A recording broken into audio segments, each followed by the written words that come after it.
참된 신앙은 하나님을 아는 것과 자기 자신을 아는 것, 그 두 가지로 이루어져 있습니다. 이 두 가지를 방해하고 회방하는 것이 바로 죄입니다. 인간은 우리 자신 속의 죄가 얼마나 깊고 끈질긴지 알기 어렵습니다. 따라서 이 인간 속에 들어있는 우리의 죄성, 즉 악은 끊임없이 우리를 속일 수 있습니다. 너무 깊은 곳에 들어있기에 인간은 자기 자신 속에 죄와 악을 보기도 어렵고 그 정체를 알기도 어렵습니다. 중국의 손자병법에 지피지기면 백전백승이라고 했습니다.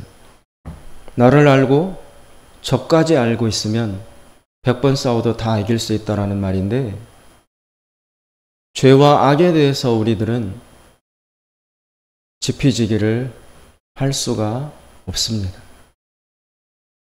자기 자신을 아는 것도 가능하지 않을 뿐더러 우리 속에 있는 죄와 악의 깊이를, 즉 적을 아는 것도 불가능에 가까워서 인간이 죄와 악과 정말 싸워서 이긴다. 이 죄와 악을 싸워 이기고 마침내 하나님을 아는 참된 신앙에 이를 수 있다는 것은 정말 어렵고 힘든 일입니다.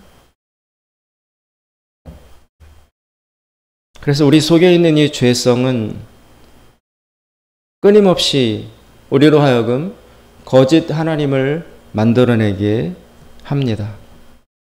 참 하나님이 아닌 자신이 만들어낸 자신의 욕망과 탐욕이 빚어낸 그런 이미지를 입힌 그런 가짜 하나님을 생각해내게 만드는 것입니다. 이것이 바로 우상입니다.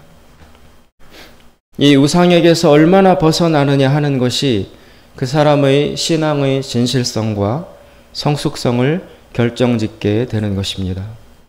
그래서 하나님께서 이스라엘 백성에게 주신 10계명, 그 중에서 가장 중요한 기초가 되는 제1계명이 너는 나 외에는 다른 신을 내게 두지 말지니라, 그런 말씀으로 구성되어 있습니다.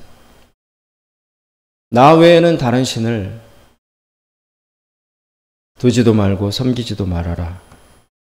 이 하나님 말씀하신 나 외의 다른 신이 바로 우상이라고 할 수 있습니다. 우리는 흔히 우상을 생각하면 하나님 믿는 종교가 아닌 타종교, 미신이나 무속이나 기독교가 아닌 다른 종교를 믿으면 그것이 하나님 아닌 우상을 숭배하는 것이다 라고 생각들을 하고 있는데, 그것은 아주 짧은 단견에 불과합니다. 하나님께서 말씀하신 우상은 그런 기독교 아닌 다른 종교를 믿을 때 말하는 단순한 그것만을 뜻하는 것이 아니라 교회 다니면서도 하나님을 믿고 있다고 고백을 하면서도 그러나 참된 하나님이 아닌 자기의 욕망이 빚어낸 그런 자기만의 하나님을 믿고 있는, 내가 빚어내서 섬기고 있는 그런 나의 주관적인 하나님, 그것을 뜻하는 말에 오히려 가깝습니다. 이스라엘 백성은 출애굽한 직후에 시내산에서 하나님과 계약을 맺습니다. 그 계약의 내용은 이런 것입니다. 이제부터 나는 너의 하나님이 되고 너는 나의 백성이 되자. 그래서 계약을 맺으셨어요. 이스라엘은 광야에서 출애굽하는 과정을 통하여 하나님을 아주 다채롭게 체험했습니다.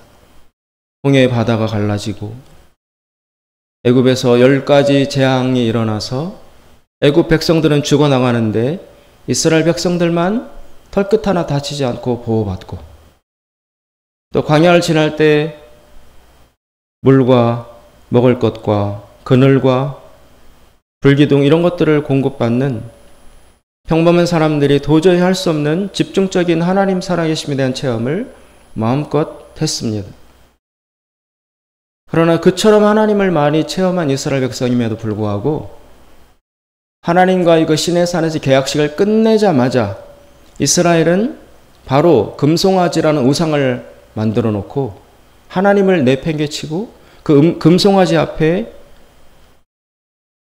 뛰고 놀며 춤추며 예물을 바치고 숭배하는 그런 행동을 하게 됩니다.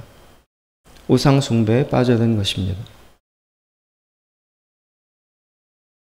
이처럼 하나님을 많이 체험한 이스라엘 백성들도 이렇게 간단하게 한순간에 하나님을 떠나서 우상 숭배에 빠지는 것을 보자면 우리 같은 평범한 사람들은 얼마나 그 일이 우리 안에서 쉽게 일어나겠습니까? 이 거짓 하나님을 믿고 섬기는 그런 우상 숭배, 이것은 다른 말로 하면 바로 기복주의라는 것입니다. 자신의 복을 위해서 안녕과 평화와 필요를 해결받기 위해서 하나님을 섬기는 척하는 것, 그것이 바로 기복주의인데, 이 기복주의, 우리들 속에 있는 우상 숭배성, 죄성과 이 악은 정말 쉽게 변하지 않습니다. 정말 이 물이 빠지지가 않습니다.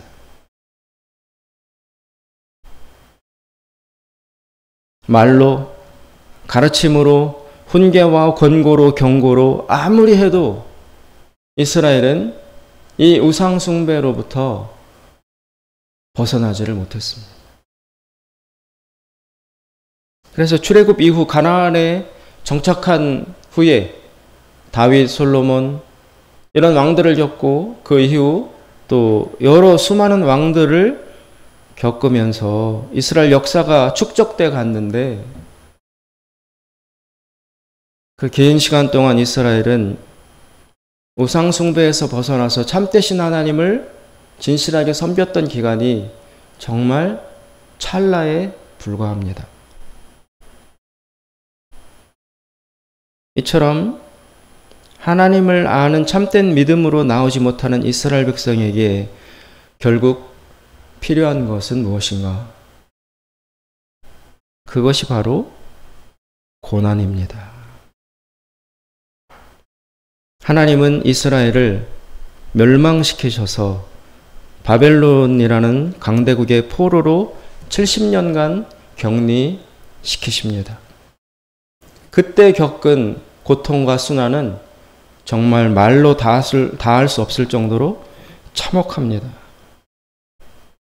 그래서 오늘 우리가 읽은 예레미야 애가라는 이 서신을 작성한 예레미야라는 선지자가 그 이스라엘이 멸망당할 때 겪었던 고통이 어떠한지 그 내용을 오늘 본문에 여러 가지로 나열하고 있습니다. 얼마나 참혹했는지 1장 1절에 보시면, 예레미야 애가 1장 1절에 보시면 예레미야가 이렇게 탄식합니다. 슬프다 이 성이여. 예루살렘 성을 뜻합니다. 본래는 거민이 살던 사람이 많더니 이제는 어찌 그리 적막히 앉았는고. 본래는 열국 중에, 수많은 나라 중에 아주 크고 앞서 나가던 이 예루살렘 성이 이제는 과부 같고, 본래는 열방 중에 공주 같았던 이 예루살렘 성이 이제는 다른 사람들, 다른 나라와 왕들에게 조공을 바치는 그런 신세가 되었구나. 2절, 밤새도록 애곡하니 눈물이 뺨에 흐름이여. 사랑하던 자 중에 위로하는 자가 없고 친구고 다 배반하여 원수가 되었도다.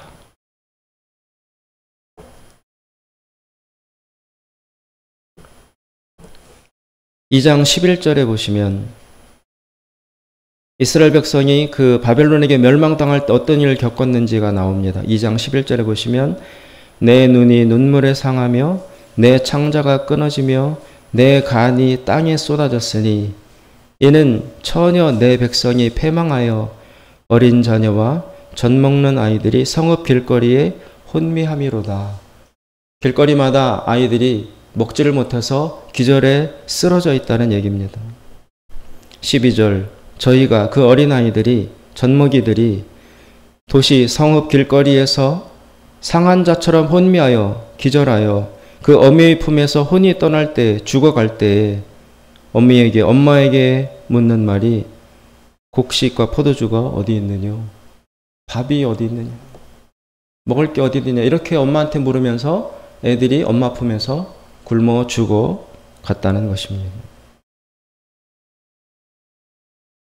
2장 20절 여호와여 감찰하소서 누이게 이같이 행하셨는지요 여인들이 어찌 자기 열매 곧 손에 받던 아이를 먹으오며 제사장들과 선지자들이 어찌 주의 성소에서 살육을 당하오리이까. 예루살렘 성이 갇혀 있는 동안 포위되어 있는 동안 그 성 안에 먹을 음식이 다 떨어져서 엄마들이 자기 아기를 잡아먹었다는 거예요. 자기 아이들을 삶아 먹었다는 것입니다. 또 예루살렘 성전에서 하나님을 선포하고 목소리를 높이던 유명한 제사장들과 선지자들이 예루살렘 성전에서 다 살육당했어요. 칼로 쳐 죽임당하고. 정말 이스라엘은 아주 초토화되고 산산조각이 나고 21절 노유 즉 노인들과 어린아이들은 다 길바닥에 엎드러져 싸우며 이스라엘의 처녀들과 소년들이 칼에 다 죽었나이다. 주께서 진노하신 날에 죽이시되 긍휼히 여기지 아니하시고 살육하셨나이다. 예레미야는 이 광경을 다 목격을 한 것입니다.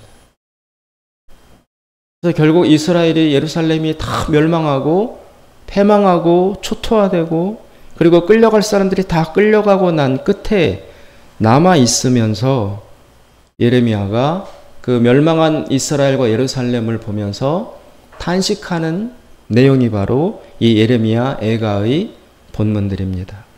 그래서 오늘 우리가 읽은 3장 1절부터 예레미야가 자기 신세를 이스라엘을 보면서 자기 처지를 탄식하는 것입니다. 3장 1절 여호와의 노하신 매로 인하여 고난당한 자는 내로다. 하나님한테 엄청 두드려 맞았다는 거예요. 하나님께서 나를 이끌어서 어두움 가운데 집어쳐 넣으시고 광명에 밝은 빛에 절대 나갈 수 없도록 하셨도다. 3절 종이토록 하나님께서 손을 들어서 자주자주 나를 때리고 치셨다. 나의 살과 가죽을 아주 쇠하게 하시고 나의 뼈를 꺾으셨고 담즙, 쓸개즙이 올라올 정도로 나를 고통에 집어넣으셨으며 6절 나로 흑암 깊은 어둠 가운데 거하게 하시기를 죽은 지 오래된 자처럼 그렇게 하셨도다. 나를 둘러싸서 나가지 못하게 하시고 나의 사슬을 무겁게 하셨으며 내가 부르짖어 도움을 구하지만 하나님은 내 기도를 물리치시고 돌을 날카롭게 깎아서 내 길을 막으셔서 내가 걸어갈 길을 다 굽게 하셨도다. 하나님은 나에게 대하여 마치 굶주린 곰이 또 사자가 기다리는 것처럼 나를 기다리고 계시다가 11절 나의 길로 치우치게 하시며 내 몸을 찢으시며 나로 적막하게 하셨도다. 하나님이 마치 나를 향해서 화살을 당기시는 것처럼 나에게 계속 화살을 쏘셔서 내 허리가 아주 남아날 수 없을 정도로 하나님이 쏘신 화살에 맞은 것처럼 고통스럽다. 아주 지금 예레미야는 극한의 고통 가운데 처해 있습니다. 육체적으로도 마음으로도 영혼으로도 기쁨이 평강이 하나도 없고 상상을 초월한 고통 가운데 빠져 있습니다. 바벨론에 끌려간 이스라엘 백성들 역시 이런 식의 고통을 70년 동안이나 당하도록 하나님은 허용하십니다. 그래서 이스라엘 백성들은 이제 하나님을 믿기가 불가능할 정도가 됐어요. 하나님은 부재하세요. 어디를 돌아봐도 하나님은 안 계신 것처럼 느껴질 수밖에 없습니다. 그처럼 고통을 당하고 하나님은 하나도 도와주시지 아니하시고 아예 관심을, 손을 끊으신 것처럼 이스라엘을 버리고 방치하는 감당할 수 없는 고통을 이스라엘에게 허락을 하셨습니다. 집에 가셔서 이 예레미야 애가를 한번 천천히 읽어보십시오. 특히 3장을 한번 읽어보십시오. 예레미야의 마음이 어떻게 이렇게 잘 표현할 수 있을까 싶을 정도로 처절하게 나타나고 있습니다. 하나님은 왜 이스라엘을 이렇게 처분하실까요? 왜 이스라엘에게 이런 고통을 허락하실까요?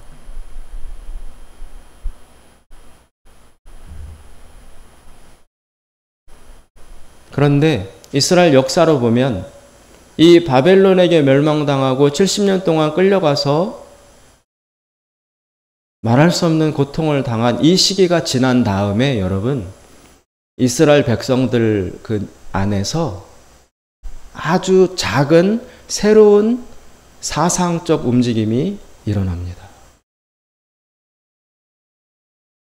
바벨론에 끌려가서 이스라엘은 이제 그 대를 이어갈 수 없을 정도로 다 끊어졌어요. 이스라엘은 지도에 없어요. 나라가 없어졌어요.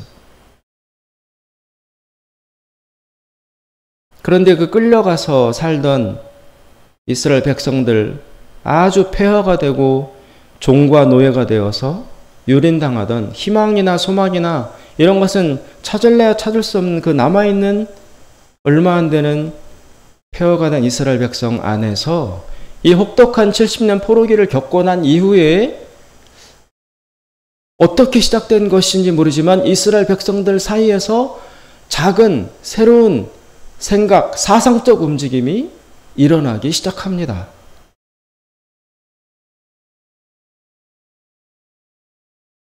지금 미국이나 캐나다나 또 우리나라 강원도에 작년, 재작년 봄마다 겨울마다 큰 산불이 일어나고 있잖아요.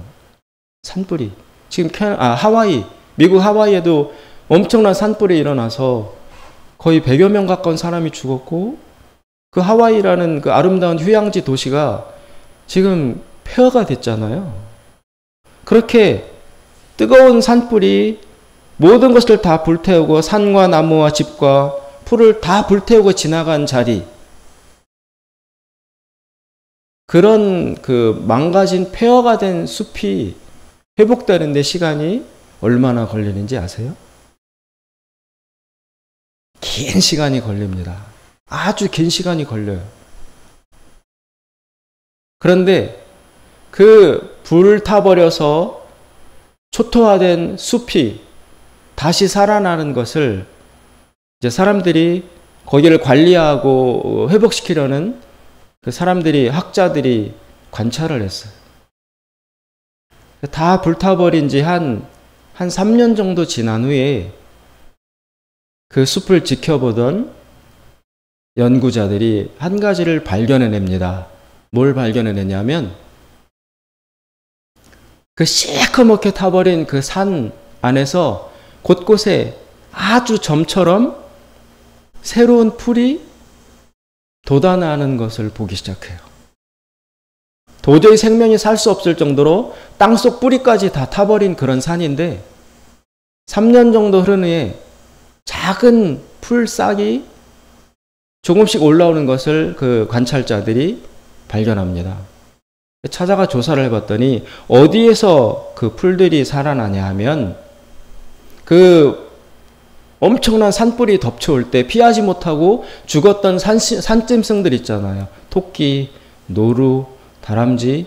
얘네가 앉은 자리에서 불타 죽었어요. 그 자리에서 새카맣게. 그 죽은 짐승들이 죽어있는 그 자리, 시체가 된 그 자리에서 그 죽은 짐승들의 시체에서 흘러나오는 유기물, 영양분을 공급받은 그 시체 밑에 있었던 풀들이 살아나서 싹을 틔우기 시작했다라는 것입니다. 다른 데에는 뿌리까지 땅속까지 불길이 파고들어서 생명이 살아날 수가 없어요. 풀들이 안 자라요. 다 타버려서. 유일하게 그런데 3, 4년 흐른 후에 작은 풀싹이 한 군데씩 올라오는 데가 어디냐? 산불을 피하지 못한 채 그 자리에서 타 죽은 토끼, 사슴, 누루, 다람쥐. 이 샨심 등슬이 죽은 그 자리, 시체가 된 그 자리에서 그 시체들의 죽음을 통하여 불길을 피했던 그 죽은 사체 밑의 땅, 거기에서 산토끼가 죽으면서 남긴 그 유기물, 영양물을 공급받고 그 자리에서 풀들이 하나씩 하나씩 올라오는 것을 발견한다는 것입니다. 생명은 누군가의 죽음의 희생이 있어야 다시 시작될 수 있습니다. 이스라엘은 바벨론에 끌려가서 70년 포로를 당하면서 다 죽었어요. 죽은 것과 마찬가지였어요. 그런데 그런 혹독한 불과 같은 죽음과 연단과 시련이 지난 후에 비로소 이스라엘 백성 안에서 새 사상이 솟아오르는데 그것을 일컬어서 여러분 남은 자 사상이라고 하는 것입니다. 남은 자. 유명한 구약 신학의 주제입니다. 남은 자 사상, 남은 자 신학. 그 남은 자 사상은 무엇이냐? 이스라엘이라고 해서 혈통적으로 이스라엘이라고 해서 이스라엘 사람이라고 해서 다 이스라엘이 아니다. 혈통적으로 이스라엘 백성이라 할지라도 그 안에 참된 하나님을 알고 믿는 참 이스라엘 백성은 따로 있다. 그들이 남은 자들이다. 그들이 뿌리가 되고 그루터기가 되어서 이 혹독한 멸망을 당한, 그래서 없어진 것 같은 이스라엘이지만 형태로서의 국가로서 이스라엘은 없어졌어요. 그런데 그 없어진 자리에서 작은 이름 없는 이스라엘 백성 중에서 자기의 이익 때문에 하나님을 믿거나 기적을 베풀어 주셨기 때문에 하나님을 사랑하거나 나한테 하나님을 믿었더니 뭔가 유익과 얻어지는 것이 있기 때문에 하나님을 믿는 그런 신앙이 아닌, 그런 것과 관련 없이 나에게 아무것도 안 해주셔도 하나님을 사랑하는, 조건과 축복과 이런 것과 관련 없이 근본적으로 하나님을 사랑하는, 하나님을 믿는 그 이스라엘 백성들이 점점이 나타나기 시작했다라는 것입니다. 이 사람들을 일컬어서 남은 자라고 부릅니다. 이 남은 자들은 우상숭배에서 벗어난 사람들입니다. 기복주의에서 벗어난 사람들입니다.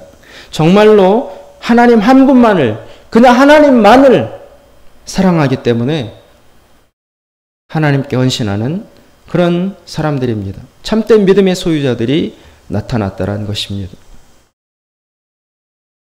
그 불과 같은, 불에 타버리는 것과 같은 멸망을, 초토화되는 고통을 당하고 나니까 비로소 너는 나 외에는 다른 신을 너에게 두지 말지니라 라고 하신 하나님의 십계명, 일계명을 진짜로 지킬 수 있는, 심지어 나에게 고통을 주신다 하여도 하나님을 여전히 사랑하고 하나님을 의지하고 믿고 따르는 그런 전천후 믿음을 가진 참 이스라엘 사람들이 비로소 나타나기 시작했다라는 것입니다.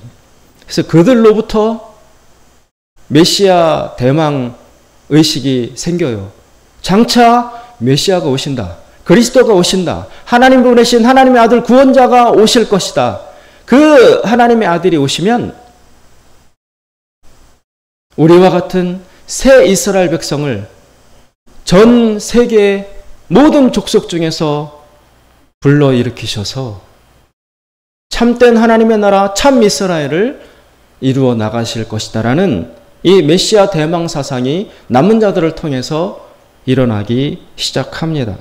그것을 일컬어서 예레미야 32장에서는 하나님께서 내가 너희와 장차 새 언약을 이룰 것이다. 그때는 사람들이 누군가에게 하나님 좀 믿어. 하나님 좀 믿어봐. 믿으려고 애를 써봐. 이렇게 말할 필요가 없다. 하나님께서 그들 마음과 생각 속에 하나님을 알고 믿고 사랑하도록 마음을 하나님께서 심어주시고 부어주시기 때문에 하나님을 좀 알아보려고 애쓰지 않아도 그 마음속에 하나님을 원천적으로 알고 사랑하고 믿는 그런 마음을 지니고 태어나는 사람들이 있게 될 것이다. 그렇게 예레미야 32장에 하나님께서 말씀을 하십니다. 그 새 언약이 실현되는 것입니다. 그런데 어떻게 그 새 이스라엘 백성, 참 이스라엘 백성은 어떻게 탄생하느냐? 율법으로 안 됩니다. 기적으로 안 됩니다. 축복과 사랑으로, 은총으로 안 되더라고요. 이스라엘 역사를 보니까 하나님이 많은 것을 부어주셨지만 이스라엘은 항상 우상 숭배에 빠졌습니다. 그런데 언제 그 참 이스라엘 백성이, 참 순결한 믿음을 가진 이스라엘 백성이 언제 탄생하느냐? 불에 다 타버린 것 같은 바벨론 70년의 고통과 고난과 연단을 당하고 나니까 그때 나타나더라 이것입니다. 그때 다 타버린 산에서 새 풀의 싹이 돋는 것처럼 다 불타버려서 시커멓게 된 이스라엘 안에서, 버림받은 것 같은 이스라엘 땅 안에서 비로소 그 고난 후에 정말 하나님을 기쁘시게 하여 드릴 수 있는 참 이스라엘 사람들이 한 명씩 등장하기 시작하더라는 것입니다. 사랑하는 여러분, 고난, 연단, 이것은 참으로 신비한 것입니다. 정말 신비한 것입니다. 우리가 함부로 고난을 안다, 내가 고난을 당했다, 고난을 겪었다, 저 사람은 고난 중이다, 우리가 이렇게 말하지만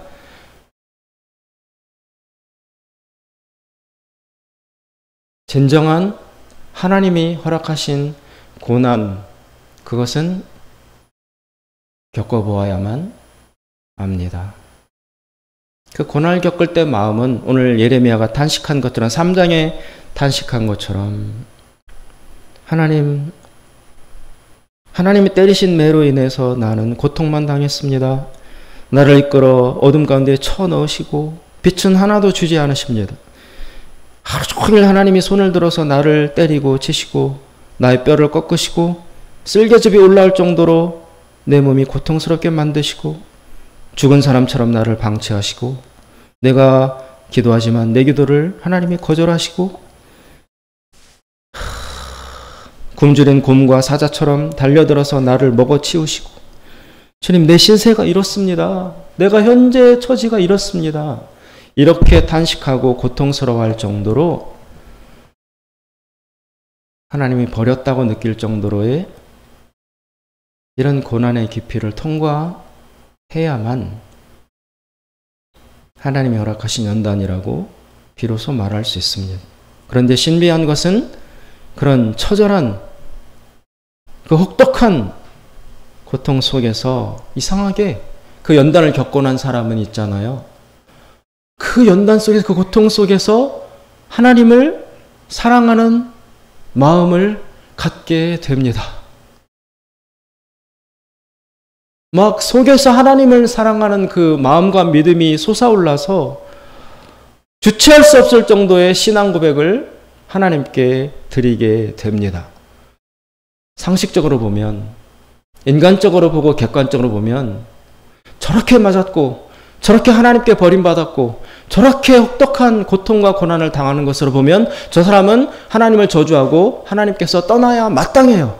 도망가야 돼요. 하나님의 하자도 꺼내지 않도록 화를 내야 마땅한데, 그런데 그렇게 하나님께 혹독한 연단을 당한 사람인데도 불구하고 이상하게 그 사람이 눈물을 철철 흘리며 하나님을 사랑한다고 고백하고 찬양하고 기도하고 하나님께 더 가까이 나아가는 순결한 모습을 보여주는 이 신비가 어떻게 된 일일까요? 이 사람은 원망을 그치고 욕심을 그치고 그리고 하나님께 진심으로 회개하고 하나님을 알고 사랑하게 되는 것입니다. 사랑하는 여러분, 오늘 예레미야가 탄식하고 고백하는 이런 연단과 고통을 겪고 보셨습니까? 어쩌면 이 연단과 고통 가운데 현재 계신 것은 아닙니까? 그러나 제가 확신 있게 하나님의 이름으로 선포합니다. 기뻐하십시오. 이 고통과 하나님 허락하신 연단과 불과 같은 고난은 결코 헛되지 않습니다. 결코 무의미하지 않습니다. 여러분 속에 새 마음을 창조해 주실 것입니다. 그 어떤 때보다, 그 어떤 기쁘고 축복받고 잘되고 건강하고 화려하던 때, 그때 하나님을 사랑하고 하나님께 고백드렸던 어떤 고백보다 이 고통과 고난 후에 여러분이 드리게 될 하나님을 향한 신앙 고백이 훨씬 더 순결하고 거룩하고 정결하고 충만하고 기쁨으로 가득한 것일 것임을 제가 예수님의 이름으로 확신 있게 선포합니다. 하나님이 허락하신 고난은 절대로 헛되지 않습니다. 반드시 우리를 새로 빚으셔서 남은 자가 되게 해 주십니다. 고난은 다 피할 것만이 아니고, 고난은 다 저주받은 자만이 겪는 것도 아니고, 오히려 하나님이 사랑하시고 선택한 자에게 남은 자가 되도록 만드시기 위해서 부여하신 하나님의 신비의 은총이라는 것을 깨닫기를 예수님의 이름으로 축원드립니다.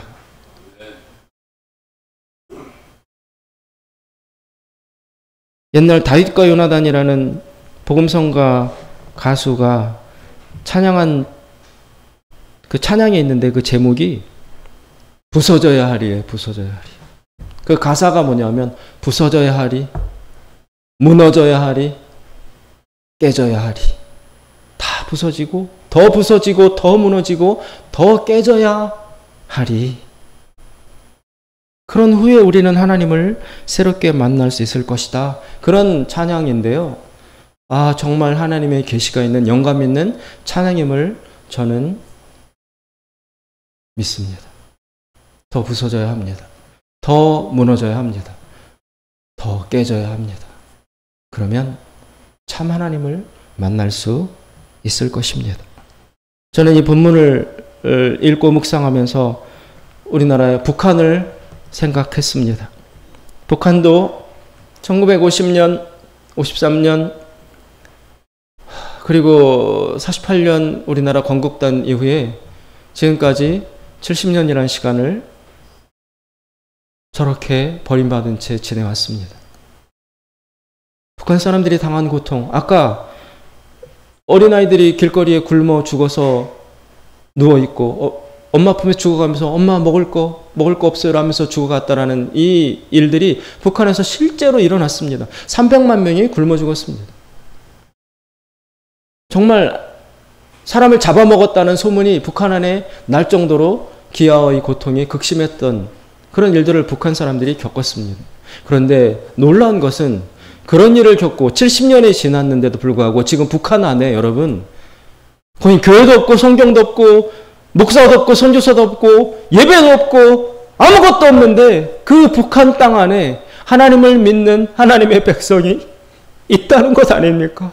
저 북한 땅 안에 하나님을 믿는 하나님의 백성이 숨겨져 있다는 것 아닙니까?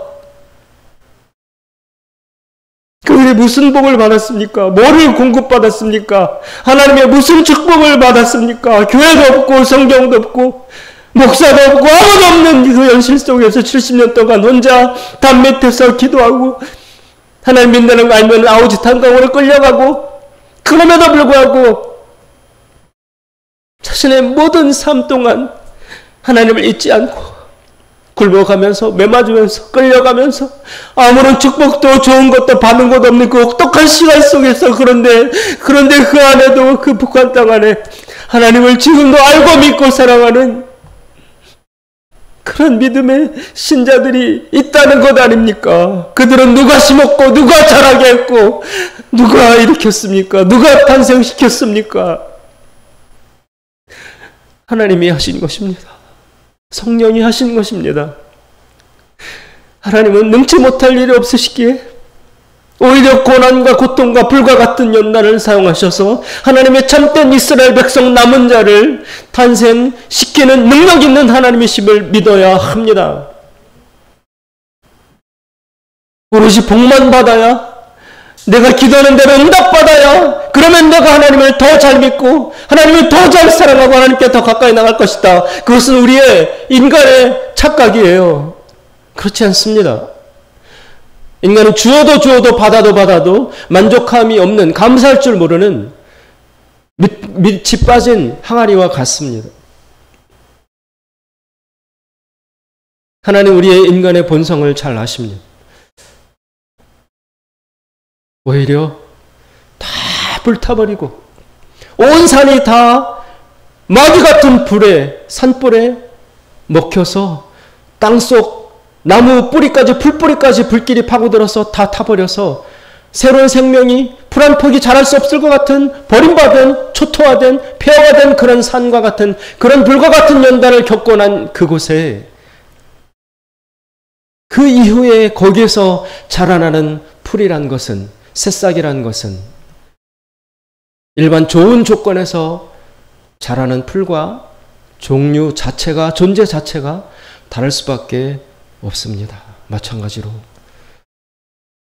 참된 하나님을 아는, 참믿음을 가진 그런 하나님의 남은 자 이스라엘 백성, 그들은 불과 같은 연단을 통해서 길러지고 만들어지는 것입니다. 사랑하는 여러분, 우리는 더 부서져야 합니다. 우리는 더 무너져야 합니다. 우리는 더 깨져야 합니다. 듣기에 좋은 말은 아니고 아멘으로 받아들일 수 없겠지요. 하지만 그 무너지고 부서지고 깨지는 불과 같은 연단을 통과한 이후에 우리는 만들어서 꾸며서 애써서가 아니라 속에서 솟아오르는 하나님을 향한 찬양과 경배와 믿음과 사랑으로 그렇게 하나님을 경배하는 참 하나님의 백성, 이스라엘의 남은 자로 다시 탄생될 수 있을 것입니다. 고난받는 자를 무시하지 마십시오. 저 사람은 끝났다. 저 집안은 하나님이 버렸다. 하나님 믿는데 어떻게 저렇게 저주와 저런 형벌과 저런 것을 겪을 수 있는가? 저 집은 죄가 많은가 보다. 저 사람은 하나님이 사랑하시지 않는 버린 자인가 보다. 함부로 말하지 마십시오. 그 영혼이 오히려 하나님께 더 가까이 다가가 있는, 하나님이 빚어가시는 하나님의 참 백성일 가능성이 높습니다.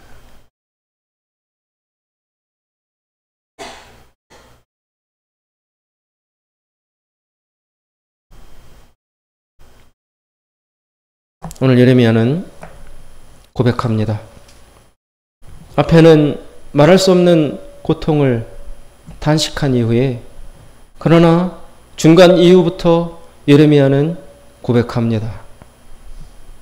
19절, 3장 19절, 내 고초와 재난 곧 쑥과 담즙을 기억하소서. 내 심령이 그것을 기억하고 낙심이 되오나 중심에 회상한 즉 오히려 소망이 있사옴은 여호와의 자비와 긍휼이 무궁하심으로 우리가 진멸되지 아니함이니이다. 이것이 아침마다 새로우니 주의 성실이 크도소이다. 내 심령에 이르기를 여호와는 나의 기업이시니 그러므로 내가 저를 바라리라 하도다. 무릇 기다리는 자에게나 구하는 영혼에게 여호와께서 선을 베푸시는도다. 사람이 여호와의 구원을 바라고 잠잠히 기다림이 좋도다.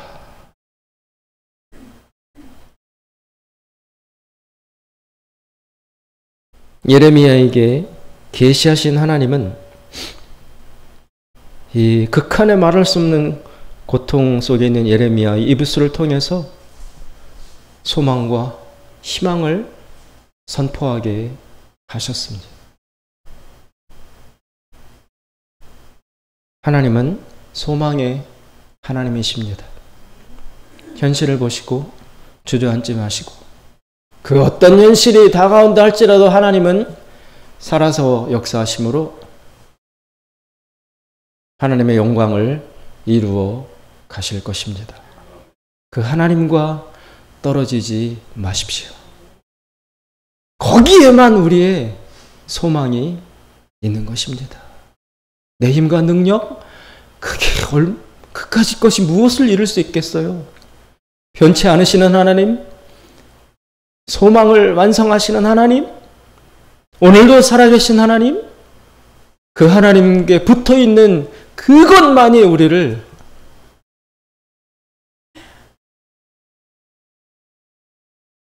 소망 있게 해 주시는 것입니다. 이 하나님으로부터 절대 여러분 떨어지지 마시기를 주님의 이름으로 간절히 부탁드립니다. 기도하겠습니다. 자비로우신 하나님 아버지, 하나님이 지금 때리신다면 맞게 하옵소서. 하나님이 우리로 하여금 지금 치욕을 겪게 하신다면 이 치욕을 경험하게 해 주시옵소서. 그러나 지금의 치욕과 수치와 고통, 그럼에도 불구하고 하나님께서는 영원토록 우리를 버리지 아니하실 것임을 저희는 믿습니다. 주님, 하나님께서 우리로 지금 비록 근심케 하시지만 그 풍부한 자비대로 우리를 긍휼히 여기셔서 마침내 회복시켜 하나님의 남은 자로 일으켜 주실 것임을 저희들은 믿습니다. 하나님, 저희들을 통하여 영광을 받아 주시옵소서. 예수님의 이름으로 기도드리옵나이다. 다 같이 일어나